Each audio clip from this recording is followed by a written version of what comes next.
Hoje, meus irmãos, teremos uma EBD um pouco diferente. Uma escola bíblica que vai destoar um pouco daquilo que vínhamos tendo nos últimos tempos. Por quê? A gente estava tendo uma aula do panorama do Antigo Testamento, estudando cada livro ali da Antiga Aliança. E por conta disso, gente, tínhamos assim EBDs, escolas bíblicas, que a gente ia diretamente à Bíblia várias vezes. Hoje iremos tratar sobre um outro período da história, o período intertestamentário.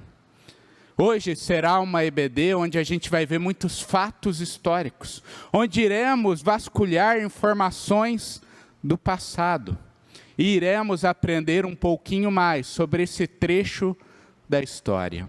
Além disso, de quebra, vamos tratar de um assunto que desperta muita curiosidade, ainda mais no país que a gente vive, onde convivemos evangélicos e católicos, que é a questão do cânon do Antigo Testamento. Os livros que fazem parte do Antigo Testamento. Afinal, sabemos, na Bíblia deles tem mais livros. Vamos descobrir o porquê disso. E vamos, é óbvio, ver os argumentos do porquê defendemos que a Bíblia é conforme nós usamos, conforme nós utilizamos. Eu espero que seja um período de rico ensinamento para nós, que pela graça de Deus possamos crescer no conhecimento destas coisas e peço a atenção dos irmãos a cada detalhe que veremos. Rafael? Gente, eu vou dividir a minha aula em duas partes. Primeiro, a gente vai ver o panorama histórico do período intertestamentário. Depois de concluir isso, a gente vai, então, para a questão do cânon, da diferença da Bíblia, enfim. Iniciando esta parte do panorama histórico, uma primeira pergunta que a gente precisa responder é: por que estudar isso? Por que a gente vale a pena a gente dedicar uma escola bíblica para nós, como igreja, aprender sobre este período? E, gente, a resposta é simples. Nós estamos falando aqui de 400 anos de história. Quando você pega a sua Bíblia e chega no final do Antigo Testamento, você chega no livro de Malaquias, vira a página e já está ali no Novo Testamento. Parece que é um pulo, mas não, na verdade tem ali 400 anos de história. E, gente, quantas coisas não acontecem em 400 anos? Então, estudar este período é extremamente relevante para nós e vai nos ajudar, inclusive, a entender melhor o Novo Testamento. Porque vamos entender melhor o período que Jesus chegou. Quando Jesus, o Filho de Deus, veio à Terra, como estava o mundo? Como estava o povo de Deus? Qual era a história recente deles?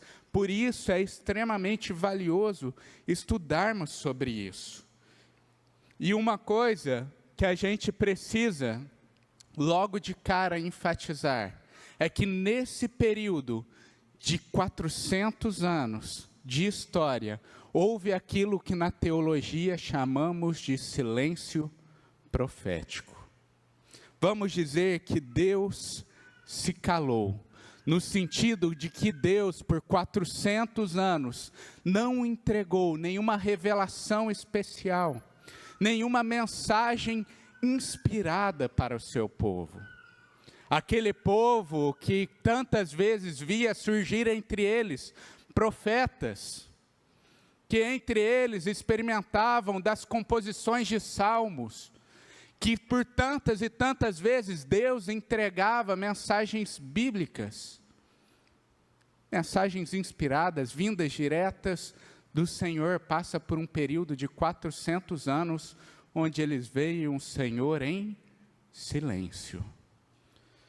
Eu vou citar aqui, gente, uma passagem de 1 Macabeus. E sim, 1 Macabeus é um livro que está na Bíblia católica. Não é um livro inspirado, porém, para nós é uma fonte histórica. É um livro que trata de história. 1 Macabeus foi composto neste período de 400 anos. E olha o que o autor, o judeu que escreveu o livro, vai dizer em 1 Macabeus 9, 27. A opressão que caiu sobre Israel foi tal, que não houve igual desde a época em que tinham desaparecido os profetas. Veja que o autor fala, olha, houve um tempo passado, onde desapareceu-se os profetas, onde não mais o povo de Deus ouvia aquelas palavras, assim diz o Senhor. 400 anos então, durante este tempo, não houve esta entrega de mensagens inspiradas. Porém, gente, a despeito de não haver mais essa revelação especial de Deus, uma importante transformação aconteceu na religião judaica. Houve entre os judeus uma ascensão do quê? Dos estudos dos escritos que eles tinham até ali. Deus não está mais levantando profeta. O que a gente vai fazer como povo dele? Vamos passar a estudar cada vez mais a Torá, o Pentateuco, os 5 primeiros livros da Bíblia. Vamos estudar mais os profetas, vamos estudar os escritos. Vamos estudar tudo isso que nós estudamos aqui, né, no nosso panorama do Antigo Testamento. A ascensão do estudo em meio à religião judaica. Inclusive, é neste contexto que surgem as sinagogas. Eu não sei se os irmãos já repararam, mas quando você lê o Antigo Testamento, em nenhum momento você vê citado sinagoga. Porém, quando você chega no Novo Testamento, chega no ministério de Jesus, chega no ministério dos discípulos de Jesus, onde que constantemente a gente vê Jesus, os seus discípulos, os seus apóstolos indo nas sinagogas, ensinar acerca da lei do Senhor. Surgem as sinagogas em vários locais, onde haviam ali judeus, e a intenção era que o povo de Deus se reunisse ali, para estudar a palavra e aprender mais sobre o Senhor. Gente, é um pouco do que a gente vive hoje. Nós também vivemos em um tempo onde Deus não fala mais nenhuma mensagem inspirada. A gente tem toda a Bíblia completa. Acabou o Apocalipse? Acabou. Recebemos toda a revelação. Então, o que a gente como igreja faz? Vamos nos empenhar. Até que a morte venha sobre nós, ou que o nosso Senhor retorne, para quê? Para estudar a palavra de Deus. É isso que os judeus fazem neste período. E nesse período também surgem grupos extremamente interessados em estudar sobre a lei, e viver a lei do Senhor em meio a um contexto pagão, em meio a um mundo caído. E é nesse contexto, por exemplo, que surge os fariseus. Fariseus que a gente vê tanto no Novo Testamento.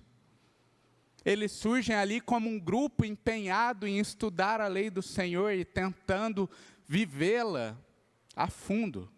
Sabemos, é óbvio, que Jesus combate várias vezes estes homens, né? Porque aparentemente eles, nesta busca por saber mais e viver mais, se encheram de orgulho. Porém, veja que o farisaísmo, os fariseus, surgem num contexto de desejo por estudar mais a lei e vivê-la cada vez mais. Portanto, a gente vê que nesses 400 anos, esse período entre o Antigo Testamento e o Novo, Deus se cala, porém o povo judeu começa a estudar mais a palavra que eles tinham até ali. Outra coisa que a gente precisa saber é que foi um período de grande turbulência política. Gente, precisamos ter em mente que a zona, o território de Israel, é um território extremamente valioso. E por que há tanto valor no território de Israel no mundo antigo? Gente, eles não tinham ali os aviões de carga que a gente tem, que levam tantas e tantas mercadorias, nem os nossos navios que percorrem uma grande distância, sem necessidade nem de parar com uma grande quantidade de carga. Como funcionava o comércio então? A maior parte do comércio funcionava por via terrestre ou com navios que precisavam constantemente parar em portos. E onde Israel fica no globo? Bem na junção dos 3 grandes continentes que hoje denominamos como Europa, Ásia e África. Toda mercadoria, ou todo trânsito de mercadoria passava por onde? Por aquela região. Aquela região é o ponto central de todo aquele mundo. E, gente, quem controla a rota de comércio ganha o quê? Dinheiro, né? A gente mora na fronteira, passa, vai e volta a mercadoria, é onde às vezes é taxado algum imposto, é cobrado alguma coisa pelo transporte. Então veja, a área de Israel é muito valiosa.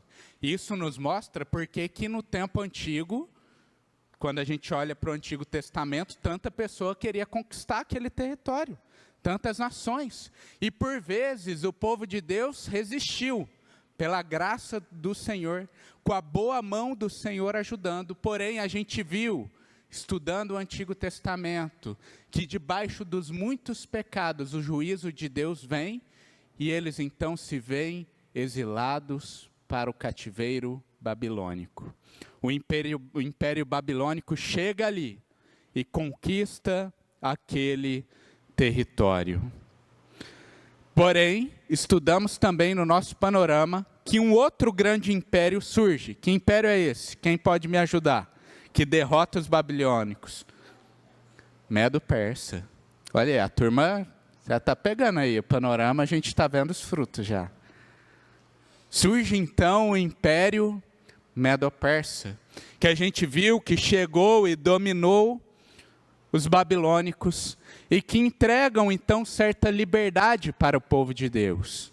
Vimos que os medo-persas liberam então para que o povo de Deus volte para Jerusalém, reconstrua o templo, experimentem de certa liberdade. Mas é importante enfatizar, ainda debaixo do jugo de um povo estrangeiro.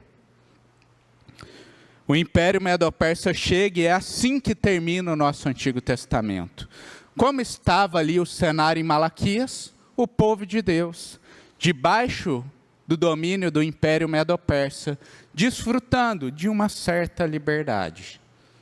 Mas eis que passam então algum tempo e chegam em 332 a.C., um outro grande império. Este império são os gregos, liderado por um homem que talvez seja um dos grandes líderes militares da história da humanidade, que é Alexandre o Grande, um dos grandes conquistadores do mundo antigo. É nesse tempo dos gregos, que agora passam a dominar Israel, que ocorre um processo que é muito importante aprendermos aqui, que é o processo de helenização.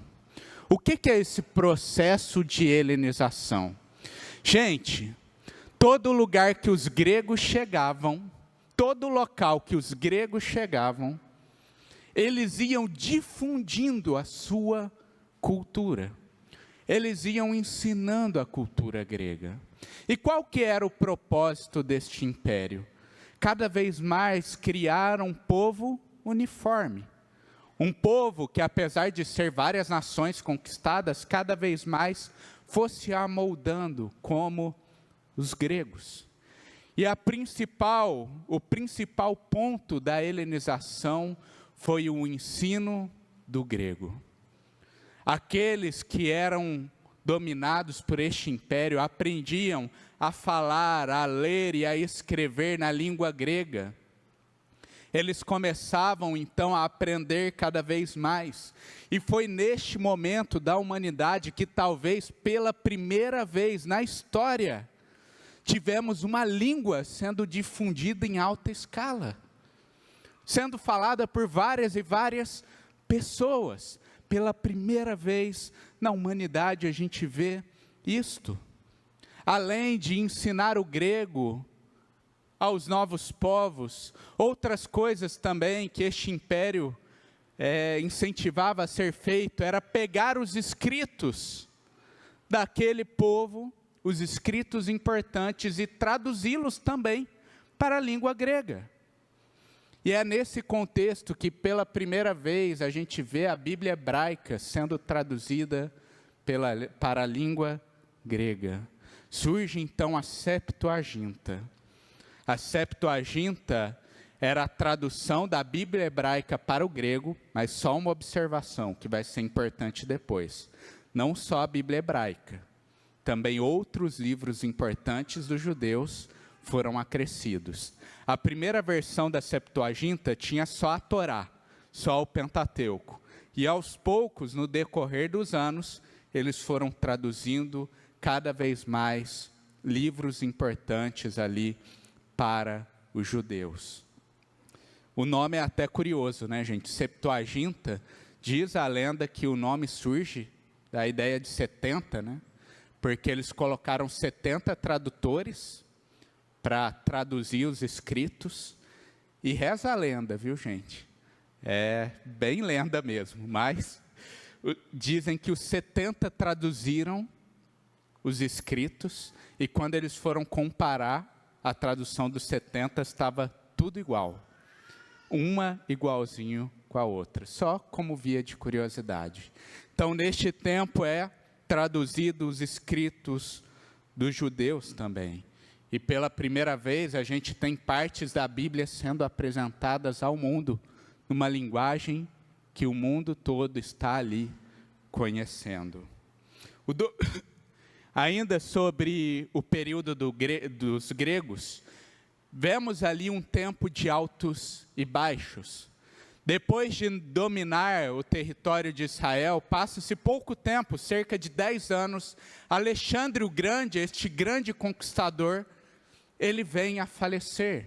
E Alexandre não deixa nenhum herdeiro, não deixa nenhum sucessor para ele.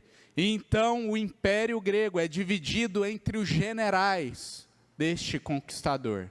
4 generais recebem ali porções de terra, e havia muita intriga entre eles.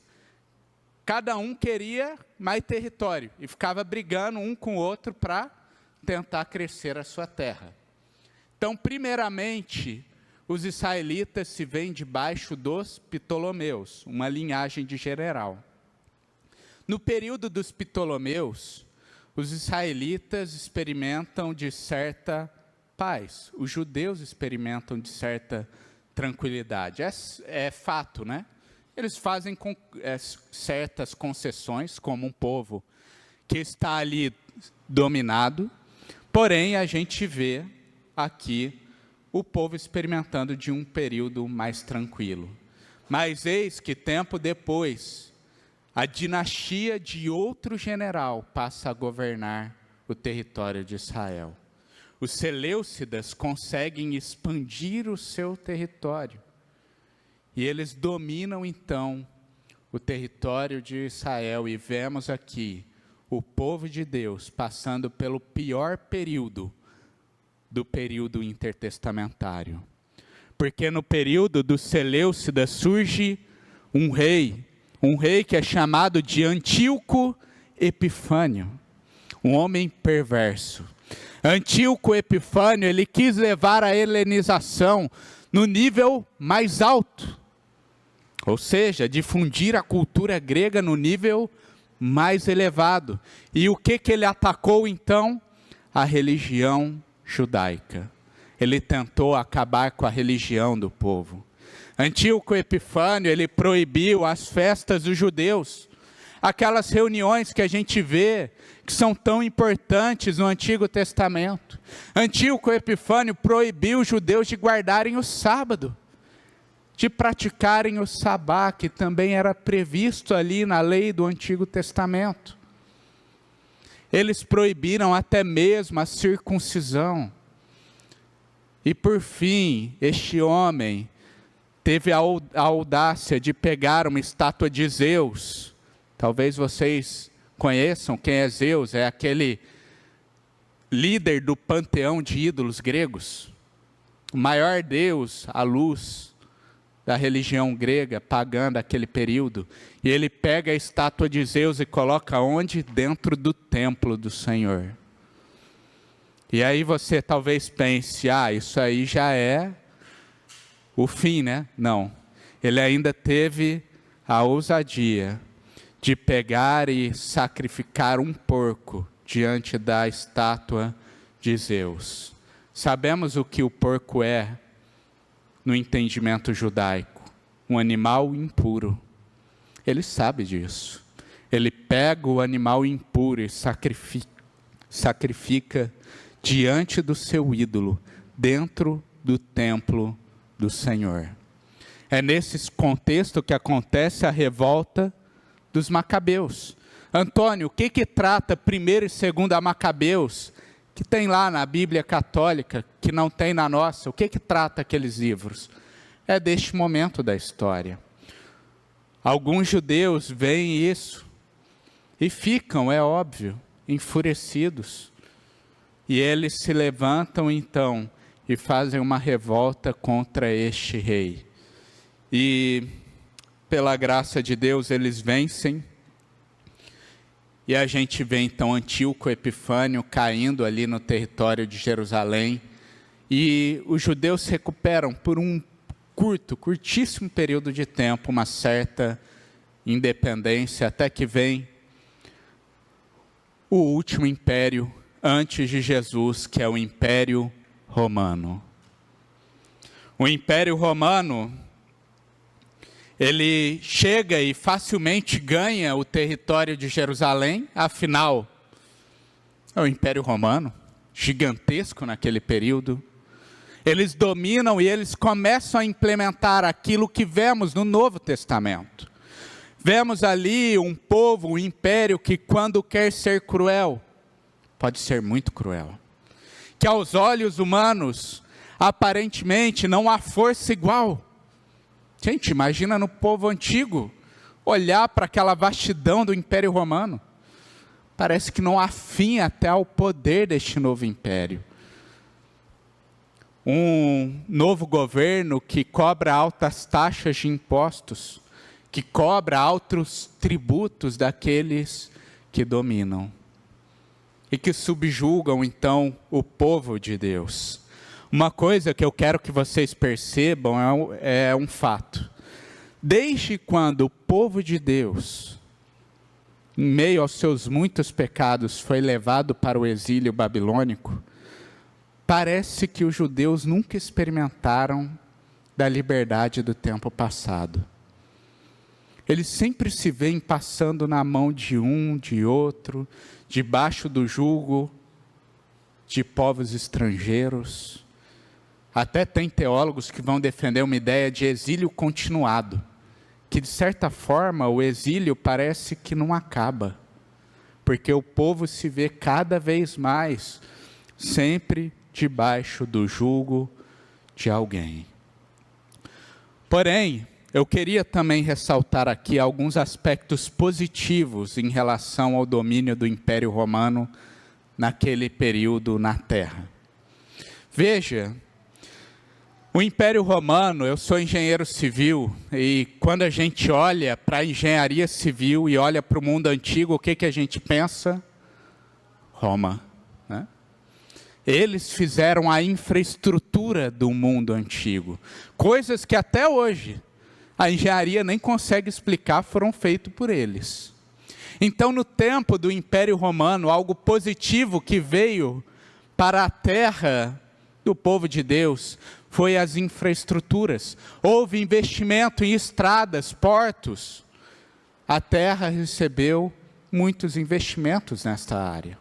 Além disso, a gente vê que o Império Romano conseguiu algo que nenhum outro império conseguiu no mundo antigo, que é aquilo que denominamos de Pax Romana, ou paz romana. Eles eram tão poderosos, o exército deles era tão grandioso, que eles conseguiram trazer um período de paz no mundo que só havia guerra, que era toda hora um querendo pegar a terra do outro. Só que eles eram tão grandes que eles conseguiram proporcionar um período de paz. E é nesse período então, e é dessa forma que chega Jesus Cristo. E antes de partirmos para o cânon bíblico, eu gostaria de trazer aqui uma conclusão desta primeira parte. Quando a gente olha, gente, para toda esta história do período intertestamentário, quando a gente para pensar em tudo, a gente chega à realidade de que o tempo que Jesus chegou é o tempo da plenitude dos tempos. Por que a gente diz isso? Porque parece que quando Jesus chega neste mundo, tudo está preparado para a chegada dele. Parece que todas as peças do quebra-cabeça estão encaixadas, só faltava ali uma peça, que era o quê? O menino da manjedoura. Era o nosso Senhor. Porque veja o que a gente estudou aqui. Vimos que o povo de Deus continuava debaixo de certa opressão de povos estrangeiros. Então havia no coração dos judeus ainda aquele sentimento, falta algo.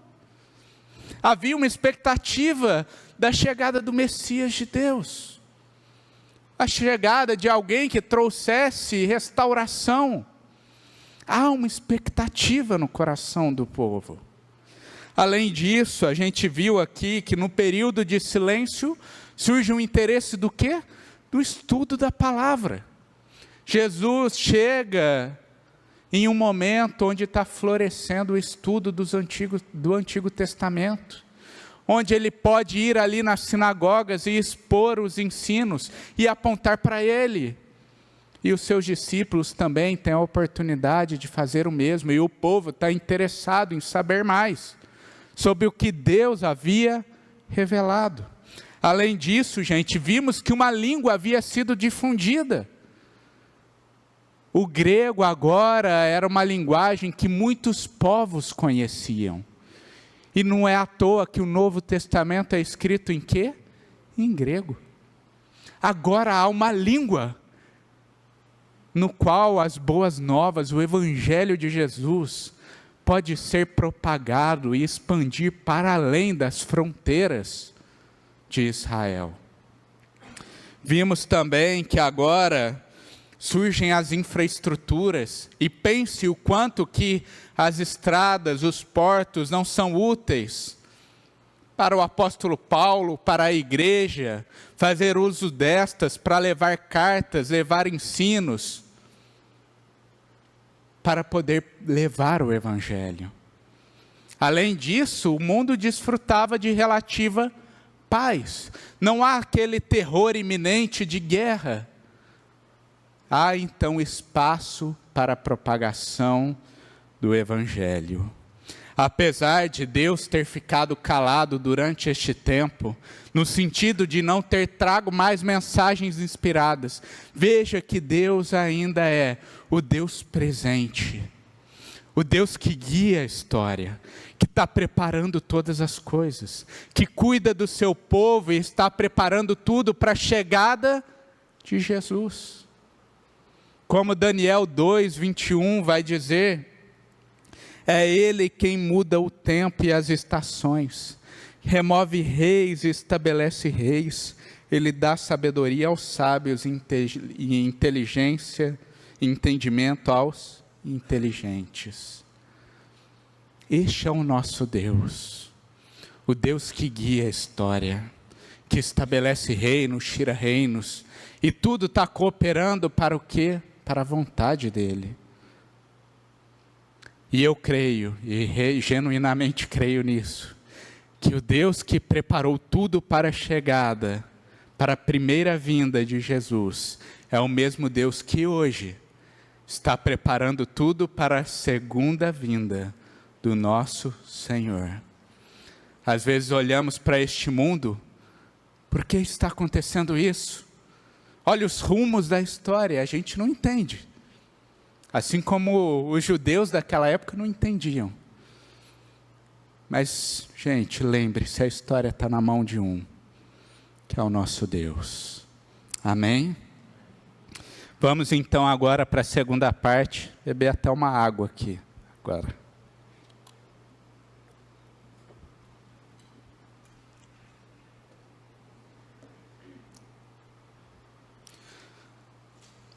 Chegamos aqui, gente, a segunda parte, onde vamos tratar da questão do cânon do Antigo Testamento. A gente vai ver sobre a diferença da Bíblia do Antigo Testamento entre nós, protestantes, e os católicos, e entenderemos o porquê defendemos a Bíblia da maneira como utilizamos. Gente, primeira coisa que eu queria explicar aqui é a questão da palavra cânon. Eu estou toda hora falando isso, né? O que é cânon? Cânon vem da palavra grega cânon e significa literalmente uma vara de medir. É como se fosse um padrão de medida.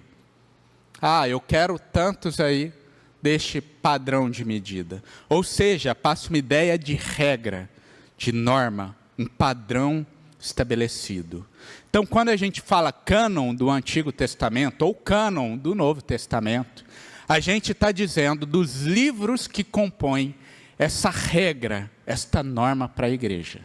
São os livros que entendemos que são palavras de Deus, que logo a gente vai estudar não só como um livro de história, não só como uma fonte de informação, mas estudaremos sabendo, é palavra de Deus, tem algo a ensinar para nós, é doutrina para a igreja. E é isso então. O que é o cânon do Antigo Testamento? É o conjunto de livros que são norma, regra para nós da igreja. Sabemos, gente, que há uma diferença na Bíblia católica e na Bíblia protestante. E sei que talvez alguns irmãos vieram de um contexto católico. Vocês saberiam me ajudar aí com alguns livros que tem a mais ali na Bíblia católica e que não tem no nosso?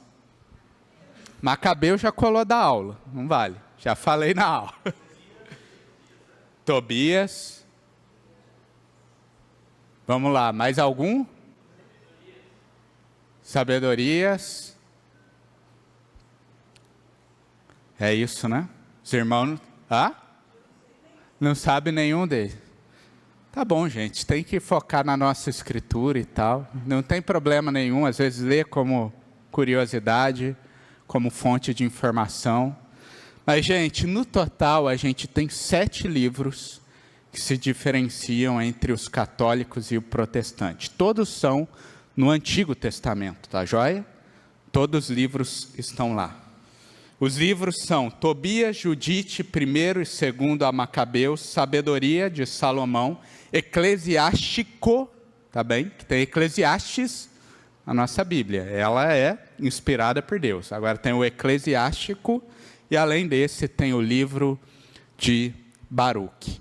Fora esses, a gente tem adições em 2 livros da Bíblia, que é Esther e Daniel. Daniel tem 2 capítulos a mais. E também um outro trechinho a mais em outro capítulo, enfim. Então, são estes 7 livros que eles possuem a mais. No total, nós, protestantes, temos 66 livros na Bíblia, sendo 39 do Antigo Testamento e 27 no Novo. Já os católicos vão ter 73 livros, todos adicionados no Antigo Testamento. Esses livros, eles são conhecidos ou chamados de deuterocanônicos. Por que esses 7 livros são chamados de deuterocanônicos? Deutero é uma palavrinha que significa segundo. é porque estes livros, eles só foram formalizados pela igreja como canônicos, como incluídos nesta regra de fé em um segundo momento. Em um segundo momento. Que momento foi esse que oficializaram estes livros como palavra de Deus, Antônio? Foi no Concílio de Trento, no século XVI, depois da Reforma Protestante. Porque vieram os protestantes, e os protestantes questionaram do porquê que estes livros estavam ali. Por que que a igreja estava fazendo uso destes livros para construir doutrina, para impor como regra para a igreja. Então os protestantes questionaram isso, e a igreja católica, em um segundo momento, lá no século XVI, oficializa então, em um concílio ecumênico, como eles chamam, estes livros como parte da Bíblia. E gente, por que que essa confusão ocorre? Qual é o motivo da discordância? Antônio, por que que eles têm uma Bíblia e a gente tem outra? E o motivo da discordância, gente, remete a um assunto que a gente tratou lá no começo da aula, que é o quê? A tal da Septuaginta. A tradução para o grego dos escritos judaicos.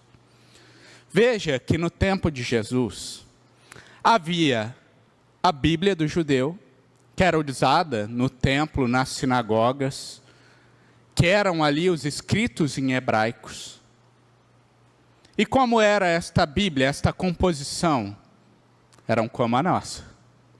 Porém, ao mesmo tempo, naquele período de Jesus, já havia outra versão de escritos judaicos circulando por ali. E que versão é essa? A Septuaginta. E na Septuaginta, não continha somente a Bíblia dos judeus traduzida para o grego. Com o tempo, ela foi tendo várias edições. E com o tempo, eles incluíram também aquilo que conhecemos como a literatura do Segundo Templo. A literatura que foi composta onde? Naquele período intertestamentário que a gente viu. Quando foi escrito 1º e 2º Macabeus? Ali, no meio da revolta. Junto com este, surgiram também os outros livros que vimos aqui. Os outros 7 livros. Então, na Septuaginta, que é a versão em grego, tinha mais livros. Que vamos dizer assim, a Bíblia padrão do judeu. Então, qual é o principal argumento dos católicos? Gente, o grande ponto é, nessa discussão toda, tá joia? Grande ponto para a gente e para eles é, qual é a Bíblia, qual é o conjunto de livros que Jesus e os apóstolos consideravam como canônicos, tá bem? O que Jesus e os apóstolos consideram como canônicos é aquilo que nós como igreja consideraríamos também. E o argumento dos católicos é o seguinte, gente. Eles vão argumentar que Jesus e os apóstolos usavam a Septuaginta em seus ensinos. E, portanto, como Jesus e os apóstolos utilizavam-se da Septuaginta, eles reconheciam também estes outros livros, esses livros extras como canônicos. Eu separei aqui um texto de um importante apologista católico brasileiro, é o padre Paulo Ricardo. Para ser bem honesto com eles, eu peguei direto da fonte de um deles. Ele falando sobre o assunto, ele vai dizer o seguinte: ora, o mundo daquela época falava grego, que era o equivalente ao inglês de hoje. Assim, os apóstolos começaram a pregar o evangelho em grego. Mas como se dava isso se a Bíblia estava em hebraico? Olha, ele já assume que havia uma Bíblia em hebraico.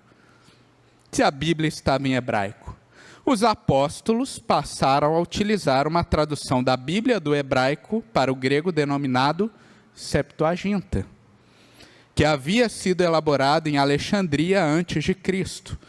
Ocorre que na tradução dos 70, como também é conhecida, estão contidos aqueles 7 livros, os 7 livros católicos.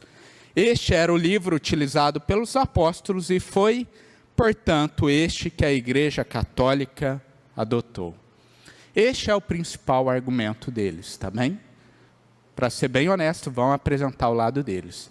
Agora, gente, eu vou apresentar para vocês 6 argumentos nossos agora, em resposta a isso. Óbvio que a gente tem respostas para isso, e eu espero que fique claro para todos vocês.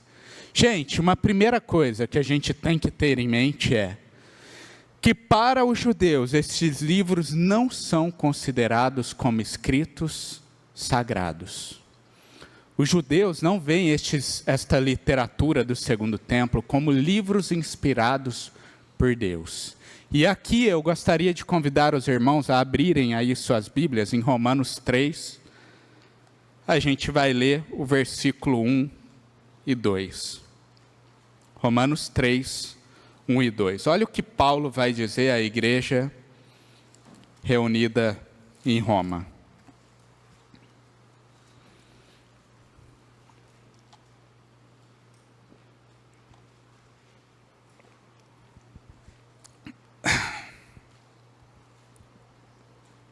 Romanos 3, 1 e 2. Paulo vai dizer o seguinte: qual é então a vantagem do judeu, ou qual a utilidade da circuncisão? Muita sob todos os aspectos. E olha o que Paulo vai dizer agora: principalmente porque aos judeus foram confiados os oráculos de Deus. Algumas versões, as palavras de Deus. Veja que o apóstolo Paulo, ele assume aqui que aos judeus foi confiado uma coisa, que é o quê? A revelação do Antigo Testamento. Para quem que Deus entregou esta revelação? Foi para aquele povo. É eles que receberam, a gente como igreja acolhe. Os judeus reconheceram como escritos sagrados aquilo que nós temos na Bíblia. E a gente como igreja, então, em respeito ao povo que recebeu a mensagem, acolhe então o que este povo recebeu. Então, aí é um primeiro argumento.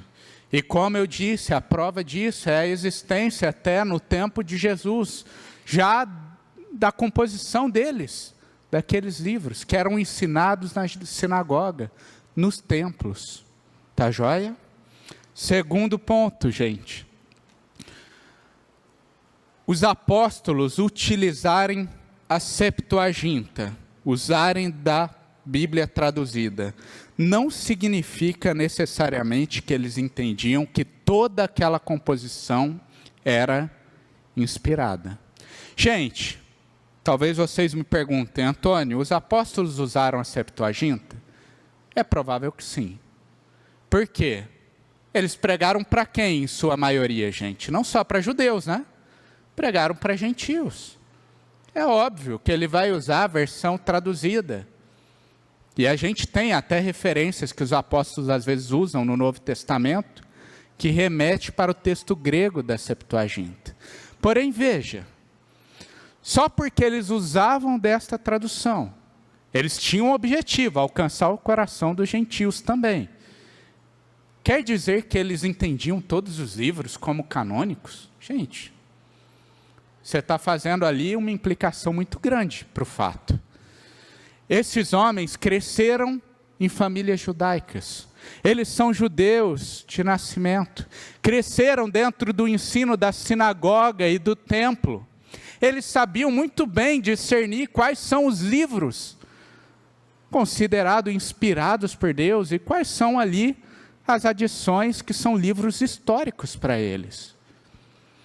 E a gente vê algo que meio que comprova essa ideia pelo fato de que em nenhum movimento, quando a gente olha para o Novo Testamento, a gente vê uma citação direta a nenhum desses livros. Alguma vez você já deve ter aí lido a sua Bíblia e viu lá: um texto de Mateus, e aí tinha referência lá embaixo, na sua Bíblia, Isaías, citando ali um texto de Isaías.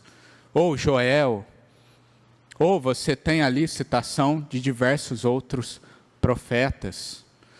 Quando a gente olha para a Bíblia, a gente vê citação de personagens. Adão, você vai diversas vezes ver sendo citado. Moisés, Abraão. Você vai ver, por exemplo, referência até a livro histórico. Raabe é citada como heroína da fé no livro de Hebreus, pelo autor de Hebreus.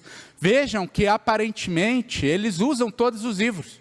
Eles buscam usar aqueles livros que são inspirados como base de doutrina para o novo. Porém, quando a gente olha para estes 7 livros, eles em nenhum momento usam. Parece que eles já têm o entendimento que aqueles livros não são livros para ser base de doutrina. Tá joia? Então, o fato dos apóstolos usarem a Septuaginta não quer dizer que eles tinham ela como toda canônica. Terceiro ponto, como a gente viu aqui no próprio estudo do panorama histórico, durante estes 400 anos houve um silêncio profético. E quem diz isso não é eu, protestante deste século, é um judeu daquele tempo. Em 1 Macabeus, o escritor vai dizer sobre isso, que tinham desaparecido os profetas. Houve esse tempo onde Deus parou de entregar escritos inspirados por Deus. E um próprio judeu daquele período reconhece isso. Além disso, gente, estes escritos nunca foram unanimidade na igreja. Outro argumento católico é que nós, protestantes, lá no século XVI, inventamos de tirar isto da Bíblia. Mas isso é uma grande falácia. Nunca foi completamente aceito estes livros dentro do Antigo Testamento. E eu cito como exemplo aqui Jerônimo, conhecido pelos católicos como São Jerônimo. Jerônimo, gente, era o maior especialista em línguas e bíblias do tempo antigo. Ele foi o responsável por traduzir a Bíblia do hebraico e do grego para o latim. Olha a grandiosidade desse cara. Na época em que o latim foi se tornando também uma língua extremamente popular e que a igreja também foi tomando mais ali o Império Romano, né, foi se expandindo dentro do território, foi a Jerônimo que coube a tarefa de traduzir a Bíblia para o latim. E olha o que ele falou no prefácio dos escritos que eles julgam ser de Salomão. É lógico, gente, é livro apócrifo, a gente não defende a autoria, mas ali dos escritos de Salomão, ele vai dizer o seguinte no início: portanto, como a igreja lê os livros de Judite, Tobias e Macabias, mas não o recebe entre as escrituras sagradas. Isso ele escreveu no prefácio da tradução dele da Bíblia. Assim também lê sabedoria e eclesiástico, para a edificação do povo. Em que sentido que Jerônimo está falando aqui? Estes livros têm sim um certo valor no sentido de conhecimento. Tanto que eu não me oponho. Antônio, quero ler 1º e 2º Macabeus, por curiosidade, conhecer mais da história. Leia, pode ler. Não leia como palavra de Deus. Então, a igreja lê para edificação, mas ele vai dizer, não como autoridade para a confirmação de doutrina.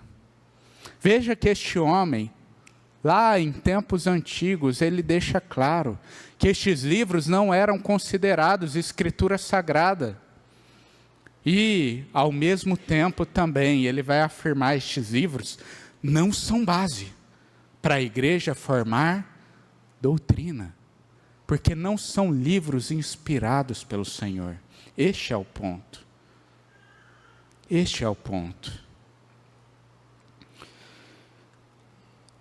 Além disso, gente, fora a gente vê na história da igreja não ter esta unanimidade, existem grandes incoerências em diversos textos destes livros apócrifos, destes livros que são os livros deuterocanônicos. Veja uma primeira incoerência. Olha como termina o relato de 2 Macabeus. Em 2 Macabeus 15, do 37 ao 38, o autor do livro vai dizer: finalizarei aqui minha narração. Se ela está felizmente concebida e ordenada, era este o meu desejo. Se ela está imperfeita e medíocre, é porque eu não pude fazer melhor. Cremos o quê? Que a palavra de Deus é inerrante, infalível, vem de um Deus verdadeiro, que não mente, perfeito em todas as coisas. O que o autor desse livro está assumindo? Olha, o que eu posso ter escrito, talvez tenha sido medíocre, imperfeito. Veja como que parece que o próprio autor reconhece que ali é um relato histórico que há certa imperfeição, que pode conter erros. O próprio autor assume isso. E veja que em nenhum momento da Bíblia a gente vê algum autor bíblico inspirado pelo Senhor dizendo algo do tipo. Pelo contrário, os profetas falavam: assim diz o Senhor, e metia paulada, né? E aguenta. E é isso, é Deus falando. Mas veja que o próprio autor de Macabeus retrata que o seu livro pode ter imperfeições. No mesmo livro de 2 Macabeus, no capítulo 12, do 43 ao 46, em um período posterior a uma das batalhas da revolta, os judeus daquele período fazem sacrifícios em favor dos mortos, para o perdão dos pecados daqueles homens. Veja que isto é algo que parece incoerente com todas as escrituras, onde na Bíblia, até do Antigo Testamento, a gente vê o povo fazendo sacrifício para perdoar pecado de morto. Não há. Parece ser um aspecto do judaísmo daquele período. Não é algo que vem como ensinamento para o Senhor. E é daqui, por exemplo, deste texto de Macabeus, que sai o principal argumento, a base para eles fazerem o quê? Orarem pelos mortos. Por que nós, evangélicos, quando alguém vem a falecer, a gente fala: vamos orar pela família? Porque a gente crê que a relação de fé com Jesus é em vida, que o perdão dos pecados vem por meio da fé, no período onde a pessoa está ainda com sopro de vida. Agora, os católicos têm, né? Quando morre, vamos fazer oração, diversos momentos, todo ano, em finados, às vezes eles se lembram disso. E de onde vem esta base de doutrina? O grande fundamento está aqui, em 2 Macabeus. Algo que destoa, né, das escrituras. Outra coisa, em Tobias, gente, é uma narrativa, onde a gente tem a narrativa de um casal, que remete a um tempo antigo, e a gente vê que há umas coisas muito estranhas. O anjo, que é o anjo Rafael ali, mente a sua identidade para aquele homem em primeiro momento. Então a gente tem ali um anjo mentindo acerca da sua identidade. Ele, em certo momento, é instruído a fazer uma fórmula de exorcismo para expulsar um demônio. E ele pega ali e faz um ritual com queima de fígado de peixe. Há um ensino de salvação por meio de ofertas de esmolas, né? Por dar esmolas ao povo, receber perdão pelos pecados. Vê que são todos ensinos estranhos. Quando a gente olha para toda a Escritura, como que vai encaixar isso? A gente vê que há incoerência. E por fim, eu cito aqui o prólogo de Eclesiástico, né? Onde vai dizer o seguinte, o neto do autor, porque Eclesiástico a gente nem tem a versão original ali em hebraico, é uma versão traduzida para o grego que foi utilizada. E o neto do autor, que fez a tradução para o grego, ele vai falar o seguinte no prólogo. O prólogo vem antes do livro, né? É a introdução. Muitas e importantes lições nos foram transmitidas pela lei, pelos profetas e pelos outros escritos que os seguiram. E graças a eles se deve louvar Israel por sua instrução e sabedoria. Veja que este que fez ali a tradução de Eclesiásticos, ele logo na introdução, ele ressalta que parece que já havia, no tempo dele o que? A lei, os profetas e os escritos, deixando claro que é assim que a Bíblia hebraica é dividida. A gente divide em Pentateuco, livros históricos, profetas maiores, menores, eles dividiam em lei, profetas e escritos. E este autor parece que ressalta, olha, há a lei, há os profetas, há o escrito. E é daí que vem a sabedoria, então, de Israel. Veja que ele mesmo assume que já havia aqueles livros que eram fonte de sabedoria, inspirados por Deus e usados pelo povo. Por fim, gente, o último argumento, eu queria ir para os argumentos que envolvem Jesus. Jesus dá duas falas que parecem demonstrar para a gente o que Cristo entendia como escrito sagrado. E essas duas falas estão em Lucas 11, 50 e 51 e Lucas 24, 44. Vamos abrir em Lucas 11 primeiro? Abram aí também, em sua Bíblia. Vamos ver juntos o que o nosso Senhor nos ensina.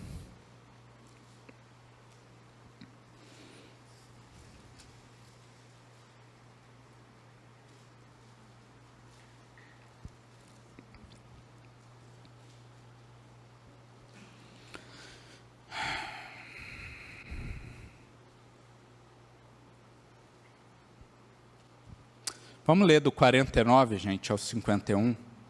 Acho que vai melhorar o contexto também. A palavra de Deus diz: por isso também disse a sabedoria de Deus: mandarei para eles profetas e apóstolos, e a algum deles matarão, e a outros perseguirão. Para que desta geração se peçam contas do sangue dos profetas, derramados desde a fundação do mundo, desde o sangue de Abel até o sangue de Zacarias, que foi assassinado entre o altar e o santuário. Sim, eu afirmo a vocês que se pedirão contas a esta geração, a estas gerações. Gente, veja aqui, Jesus está em um momento que ele está censurando ali os fariseus. E ele vai citar o quê? Os mártires que haviam até ali. Aqueles que eram tementes ao Senhor e que tiveram o seu sangue derramado. E olha como que Jesus inicia. Jesus inicia com um personagem que é quem? Abel. Quem é Abel? Abel é o primeiro que a gente vê ali. Um homem temente a Deus, leva uma oferta ao Senhor, agradável, e é assassinado pelo seu próprio irmão. E Jesus termina onde? Em Zacarias, gente. Por que não é Malaquias, Antônio? Malaquias não foi martirizado. Jesus pega o último profeta martirizado. E por que isso é importante, gente? Lembra que eu falei com vocês que Macabeus foi um período de guerra, de revolta? Teve muitos mártires judeus naquele tempo. Teve muitos e muitos mártires judeus naquele tempo. São considerados martirizados pelos judeus, que eram realmente povo temente a Deus, e morreu ali nas mãos de Antíoco Epifânio. Mas veja que Jesus se retém, ou se detém, ali em Zacarias. Por quê?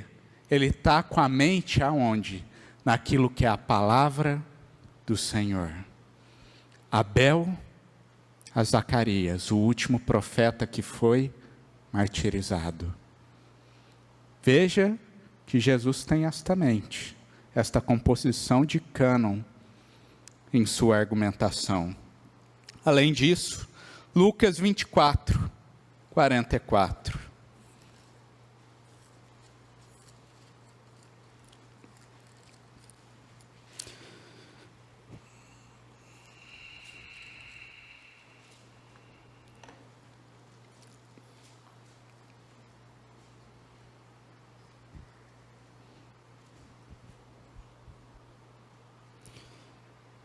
A palavra de Deus diz: a seguir Jesus lhes disse: são estas as palavras que eu lhes falei. Estando ainda com vocês, era necessário que se cumprisse tudo o que está escrito a respeito de mim, na lei de Moisés, nos profetas e nos salmos. Veja o seguinte, gente, eu falei para vocês que a divisão da Bíblia hebraica era em lei, profeta e escritos, né? Torá, Nevim, Ketuvim, em hebraico. Só que várias vezes eles intercambiavam o termo escritos com salmos. Isso era comum, com a ideia destes escritos a mais, de sabedoria e afins. Então veja o seguinte, que Jesus está falando que era necessário que cumprisse tudo que falava de mim, onde? A lei, os profetas, destes escritos. Na Bíblia, que o meu povo, naquele período judeu, havia recebido, como inspirado pelo Senhor, essas mensagens de Deus, e que foram cumpridas então no Messias, que é Jesus Cristo. Tá joia? Vemos aqui estes 6 argumentos do porquê usamos a Bíblia da maneira que usamos. Vimos aqui que os judeus não consideram os livros deuterocanônicos como inspirados por Deus. Vimos também que o fato dos apóstolos usarem a tradução do grego não implica de que eles aceitavam todos como canônicos. Vimos que há um silêncio profético no tempo do período intertestamentário, onde esses livros foram compostos pelos judeus. Além disso, vimos que esses livros nunca foram unanimidade na igreja. Pelo contrário, em tempos antigos, pessoas já refutavam. Além disso, vimos que há incoerência nos textos desses apócrifos.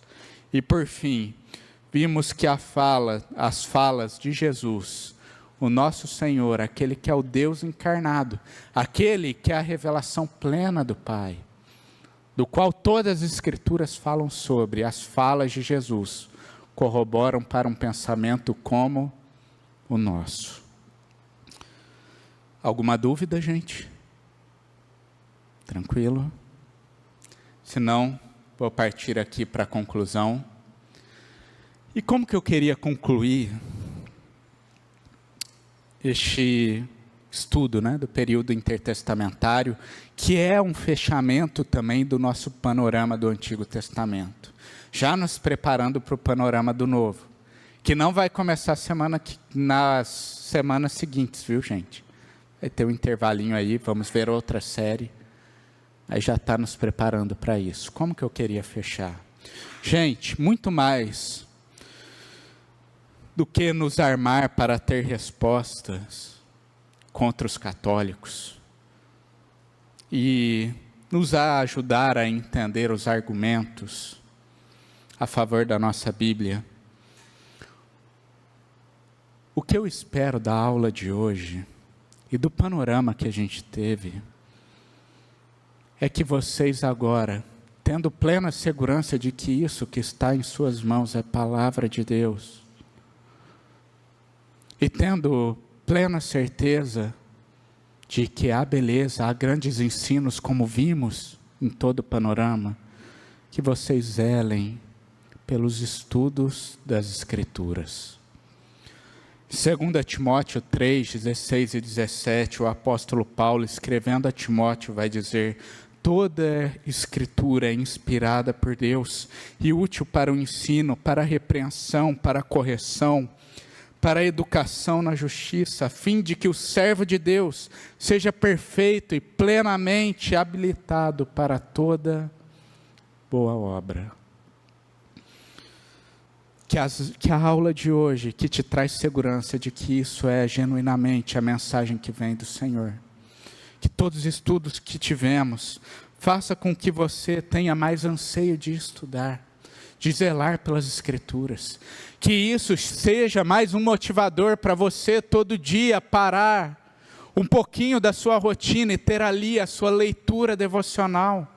Meditando no texto bíblico, aplicando a sua vida, vendo as verdades que aquilo revela de Deus. E as verdades que também vêm de encontro ao seu coração, para transformar a sua vida por meio do Espírito Santo. Que vocês zelem por isso. Porque, gente, que a igreja está oferecendo a vocês um panorama bíblico. Exatamente para que vocês vejam a beleza que há na Bíblia. Exatamente para que vocês tenham mais ferramentas para ler a Bíblia e compreender a Bíblia. Porque queremos e ansiamos, e tenho certeza que é do anseio do nosso Senhor, que aqui na nossa igreja tenhamos crentes com sede e fome da palavra de Deus. Que você busque ter esta leitura constante da palavra, que você, em caso de dúvida, se esforce ainda mais, procure pessoas que talvez tenham maior experiência para te ajudar a compreender aqueles textos, e assim, gente, ir crescendo cada vez mais, sabendo que todo o tempo dedicado no estudo sobre o nosso Senhor nunca é tempo perdido. Quantas vezes nos envolvemos com tantas coisas que no final vemos que foi tempo perdido. Quanta série da Netflix que você começa, maratona, dia e noite, aí chega no final, o final é horrível. Fala, meu Deus, perdi tempos e tempos da minha vida aqui. Há um lugar onde não há tempo perdido, que é nas Escrituras Sagradas. Se lembre disso e dedique-se nisso. Que o Deus que inspirou todos esses livros também te dê sede, desperte o seu coração para a leitura. E que Cristo, o nosso Senhor, aquele que é o ápice da revelação, seja presente no nosso coração cada vez mais. Amém?